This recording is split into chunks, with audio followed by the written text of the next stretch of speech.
हमारी संस्कृति, हमारे संस्कार सदा रहें हमारे साथ। सब्सक्राइब करें तिलक।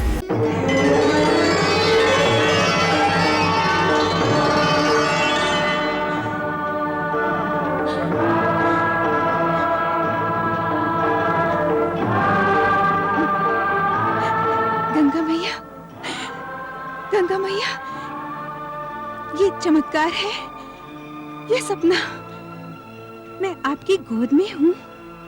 हाँ पुत्री, संतान माँ की गोद में सुरक्षित होती है।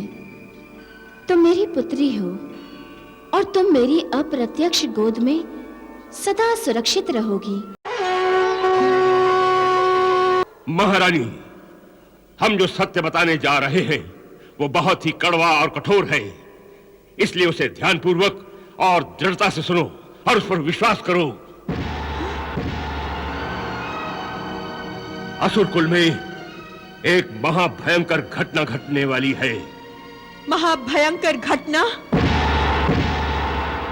असुर कुल में एक महाअसुर द्रोही विष्णु का परम भक्त जन्म लेने वाला है। विष्णु का भक्त? गुरुदेव, कौन है वो नागिन जो असुर कुल में असुरों के शत्रु को जन्म देने का दुस्साहस कर सकती है? आप मुझे उसका नाम बताइए गुरुदेव। मैं उस नागिन और उसके सपोले को मार डालूंगी। बताइए उसका नाम गुरुदेव, बताइए।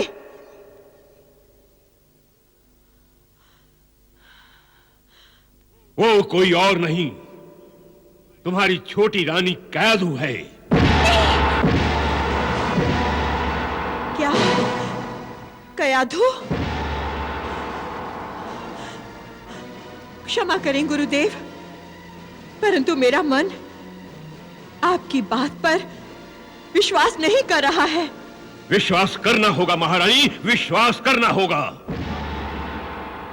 क्योंकि स्वयं हमने अपनी दिव्य दृष्टि से रानी कैदू के गर्भ का निरीक्षण किया है। बरगद के पत्ते पर लेटे एक बालक को देखा है जो निरंतर नारायण नारायण नाम का जाप कर रहा है। परंतु गुरुदेव, ये किसी की माया भी तो हो सकती है। हमारे मन में भी इस शंका ने अपना सिर उठाया था और हमने अपनी शंका दूर करने के लिए रानी कयाधु ने जो रस पिया था उसे विष में बदलकर उस बालक को मार डालना चाहा। परंतु स्वयं कयाधु के अंतर में देवी गंगा प्रकट हुई। उसने वो विष पीकर उस बालक की रक्षा की।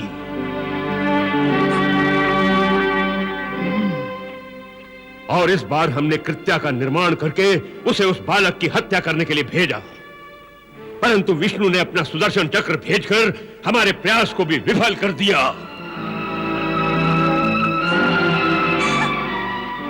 इस घटना को तो आप सभी ने स्वयं अपनी आंखों से देखा है। क्या फिर भी आप सब अपने मन के द्वार पर शंका या संदेह को भिक्षु बनाकर खड़ा किए रहेंगे? बड़ी महारानी, इसमें रानी कयाधु का कोई दोष नहीं है। सारा दोष तो विष्णु और देवी गंगा का है, जिन्होंने कयाधु को माध्यम बनाकर यह षड्यंत्र रचा है। परंतु मैं असुरों का गुरु होने के नाते छोटी रानी को यह आदेश देता हूं कि वो असुरों के हितों की वेदी पर अपनी ममता की बलि चढ़ाए और अपने गर्भ को नष्ट कर दे। नहीं गुरुदेव, नहीं, मैं अपनी ममता का बलिदान नहीं कर सकती। मेरा पुत्र तो असुर कुल का दीपक होगा, उससे किसी को क्या हानि हो सकती है? गुरुदेव, आपको अवश्य ही भ्रम हुआ है। कयाधु! ये क्या कह रही हो कयाधु? आज तक गुरुदेव ने कभी भी असत्य कथन नहीं किया है। कयाधु, हम तुम्हारी भावनाओं का सम्मान करते हैं, इसलिए हमने तुम्हारी बात का बुरा नहीं माना, परंतु तुम्हें हमारी बात पर विश्वास करना चाहिए। कैसे करूं आपकी बात पर विश्वास गुरुदेव? कैसे करूं? आप देवताओं की दुश्मनी मेरे पुत्र से निकाल रहे हैं। कयाधु, हमें क्रोध न दिलाओ, अन्यथा अनर्थ हो जाएगा, अनर्थ। यदि अनर्थ होना ही है। तो आप मेरा वध कर दीजिए, मेरा वध कर दीजिए गुरुदेव। मैं उफ तक नहीं करूंगी, मैं कुछ नहीं कहूंगी, परंतु गुरुदेव, मेरे जीते जी मेरे पुत्र की हत्या ये मैं नहीं होने दूंगी, कभी नहीं होने दूंगी। सुमुखी, समझाओ इस नादान मां को, हम स्त्रियों के मुंह नहीं लगते। ऐसे समय में तुम्हारा और युवराज आह्लाद का चुप रहना भी उचित नहीं है। असुरेश्वर के न होने के कारण कयाधु के गर्भ को नष्ट करने की जिम्मेदारी आप लोगों की है, आप लोगों की। यदि कुछ ऊंच नीच हो गई तो असुरेश्वर को उत्तर आप दोनों देंगे, आप दोनों। गुरुदेव, दीदी। कयाधु, तुमने गुरुदेव का अपमान और उनकी अवज्ञा करके अच्छा नहीं किया। तुम्हें गुरुदेव की आज्ञा का पालन करना ही होगा। नहीं दीदी, मैं ऐसा नहीं कर सकती। गुरुदेव तो मेरी भावना को समझ नहीं सकते। पर दीदी, आप तो एक स्त्री है ना, आप तो मुझ पर दया कीजिए। दीदी, असुर कभी किसी पर दया नहीं करते। नहीं, आपको मुझ पर दया करनी होगी, आपको मेरी बात समझनी होगी दीदी। आप मेरा साथ नहीं छोड़ सकती दीदी, आप मेरा साथ नहीं छोड़ सकती। चलो आल्हाद। दीदी, दीदी नहीं।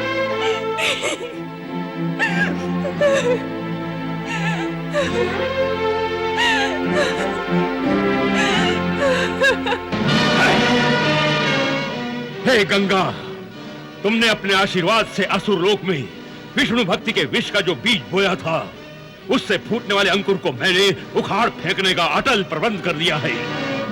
अब देखता हूं कि मेरे इस निश्चित आदेश का कौन विरोध करता है।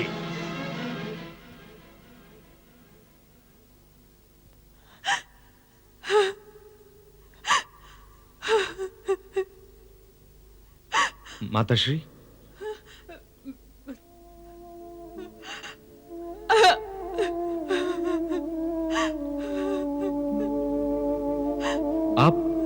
आप रो रही हैं माताश्री? ये कैसी विचित्र घड़ी है आल्हाद। हमारी खुशियों को देवताओं की नजर लग गई है। मैं कयाधु के साथ खुशियों के झूले में बैठकर विहार कर रही थी, परंतु ये झूला कब टूटकर नीचे गिर गया मुझे पता ही नहीं चला।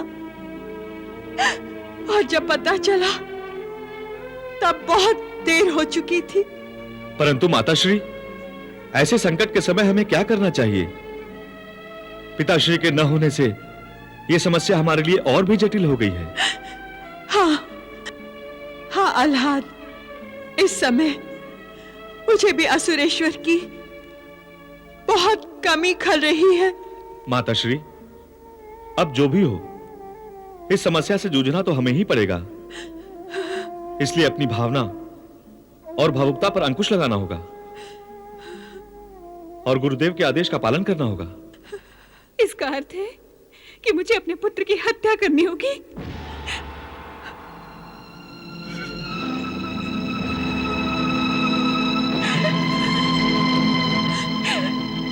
नहीं दीदी, नहीं, मुझसे यूं मुंह ना मोड़िए दीदी।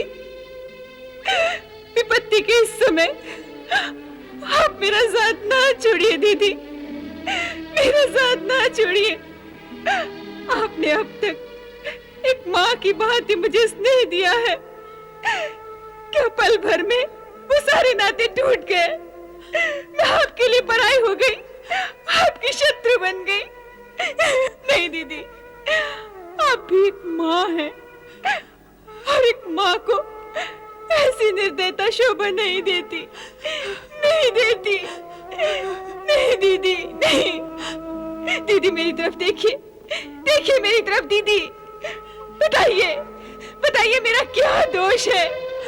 मेरे निष्पाप अजन्मे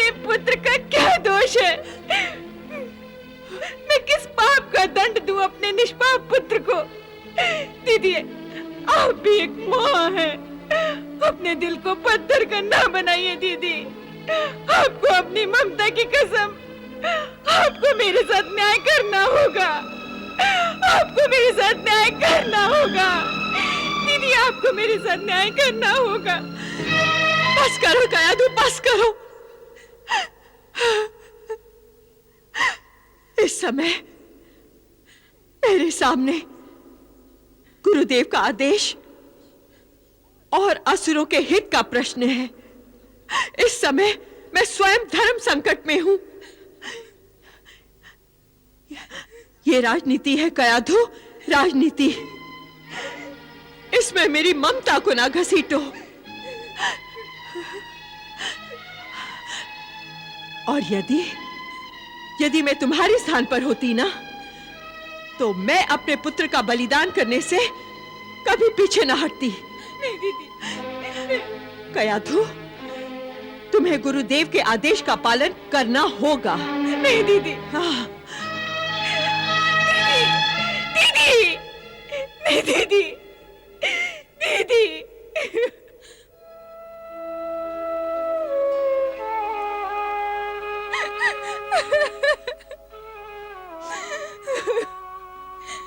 हे गंगा मैया, मैं जानती हूँ कि भगवान विष्णु और आपकी छत्र छाया में मेरा अजन्मा पुत्र सुरक्षित है, परंतु मैं अपनी ममता को क्या करूं, जो अपने पुत्र पर उठने वाली हर तेरी नजर पर ही तड़प उठती है। मैं माँ हूँ, माँ। अपने पुत्र पर अपनी जान न्यौछावर कर सकती हूँ,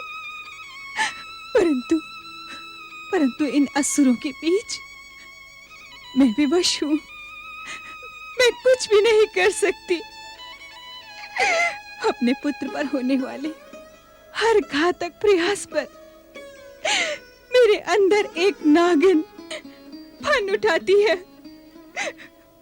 परंतु इन शत्रुओं के बीच मेरे अंदर की नागिन केवल बल खाकर रह जाती है।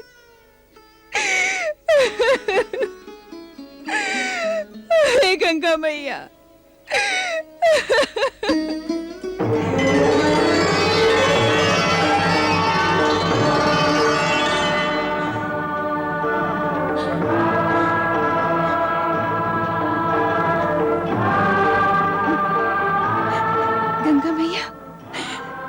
गंगा मैया, ये चमत्कार है, ये सपना। मैं आपकी गोद में हूँ। हाँ पुत्री, संतान माँ की गोद में सुरक्षित होती है। तुम मेरी पुत्री हो और तुम मेरी अप्रत्यक्ष गोद में सदा सुरक्षित रहोगी। परंतु मेरा अजन्मा पुत्र, सभी उसकी जान के दुश्मन बन गए हैं। उसका मैं क्या करूं? मैं तुम्हारी ममता की तड़प को समझती हूँ और तुम्हें अपनी प्रत्यक्ष गोद में बिठाकर संपूर्ण सुरक्षा का आश्वासन देना चाहती हूँ। क्या मेरी गोद में तुम्हें सुरक्षा का आभास नहीं हो रहा? हाँ मैया, मुझे ऐसा लग रहा है जैसे मैं किसी सीप में बंद मोती की भांति सुरक्षित हूँ। तुम और तुम्हारा पुत्र सीप में बंद मोती से भी अधिक सुरक्षित हैं, क्योंकि तुम दोनों की रक्षा स्वयं प्रभु और प्रभु की इच्छा से मैं भी कर रही हूँ। मैं जानती हूँ मैया, फिर भी मेरी ममता आशंकाओं के जाल से मुक्त नहीं हो रही है, और इसका कारण गुरु शुक्राचार्य हैं, जो महाज्ञानी हैं, महाशक्तिमान हैं। प्रभु सर्वशक्तिमान है पुत्री कयाधु। गुरु शुक्राचार्य को दिव्य दृष्टि प्राप्त है, वो सब कुछ देख और भांप लेते हैं। प्रभु अंतर्यामी हैं, वो अतीत के अंधकार में देख सकते हैं और भविष्य की धुंध में भी। गुरु शुक्राचार्य नहीं चाहते कि मैं प्रभु के भक्त को जन्म दूं, परंतु प्रभु चाहते हैं कि उनका भक्त तुम्हारे ही अंग से जन्म ले। प्रभु की इच्छा ही होनी कहलाती है, उसे कोई नहीं टाल सकता। कयाधु, तुमने प्रभु की जो भक्ति की है, उससे प्रसन्न होकर ही प्रभु तुम्हें अपने परम भक्त की माता होने का गौरव प्रदान कर रहे हैं। कयाधु अपनी अज्ञानी ममता के कारण अनुचित शंकाओं में पड़कर प्रभु के प्रदान किए हुए गौरव का अपमान मत करो। अपमान? हाँ पुत्री, ममता तो दीवानी होती है, परंतु प्रभु की इच्छा पर संदेह करना बहुत बड़ी मूर्खता है, उनका अपमान है। इसलिए अनजाने में भी ऐसी भूल मत करना, क्योंकि शंका का विष श्रद्धा को नष्ट कर देता है। नहीं मैया, अब ऐसी भूल नहीं होगी, मुझे क्षमा कीजिए।